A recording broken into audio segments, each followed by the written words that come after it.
রাজনন্দিনী আর আমার আর আপনার মধ্যে থাকবে না আর্য স্যার। আপনি রাজনন্দিনীকে ভুলে যান, এমনটাই বলছে অপর্ণা। পুরোটা জানতে ভিডিওতে লাইক দিয়ে চ্যানেলটা সাবস্ক্রাইব করে দেখতে থাকুন। চিরদিনই তুমি যে আমার সিরিয়ালের আগামী পর্বে আমরা দেখতে পাবো অপর্ণা বলছে রাজনন্দিনীকে এবার থেকে আমি ভুলে যাওয়ার চেষ্টা করব।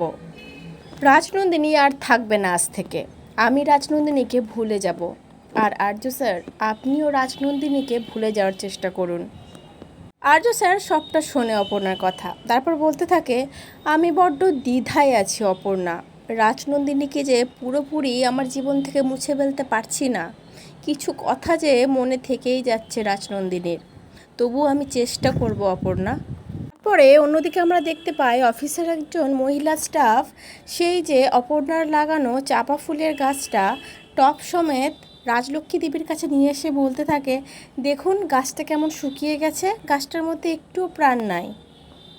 আর রাজলক্ষ্মী দেবী এই চাপা ফুলের গাছটা শুকিয়ে গেছে দেখে খুব বড্ড ভয় পেয়ে যায়। তার আগের অনেক ঘটনা মনে পড়ে যায় যে চাপা ফুল গাছটা শুকিয়ে গেলেই আর্য অপর্ণার জীবনে কোনো না কোনো বিপদ আসে।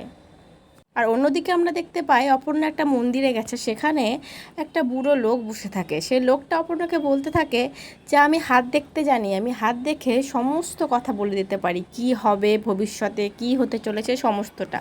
তো অপর্ণা বলে আমার হাতটা দেখুন তো।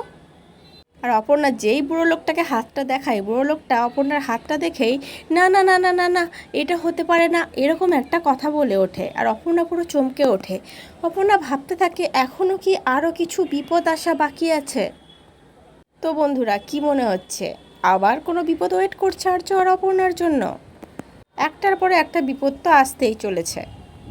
তবে সিরিয়ালটা যেহেতু শেষের দিকে, সেই তো আর মনে হয় না বড় কোনো বিপদ অপেক্ষা করছে, হয়তো ভালো কিছুই অপেক্ষা করছে। তোমাদের কি মনে হচ্ছে বন্ধুরা? অবশ্যই কমেন্ট করে জানিও। আর আজকের পর্বটা কেমন লাগলো সেটাও জানিও। পরবর্তী আপডেট নিয়ে তাড়াতাড়ি আসছি, সঙ্গে থেকো, সাথে থেকো, চ্যানেলটা সাবস্ক্রাইব করে দিও। ধন্যবাদ।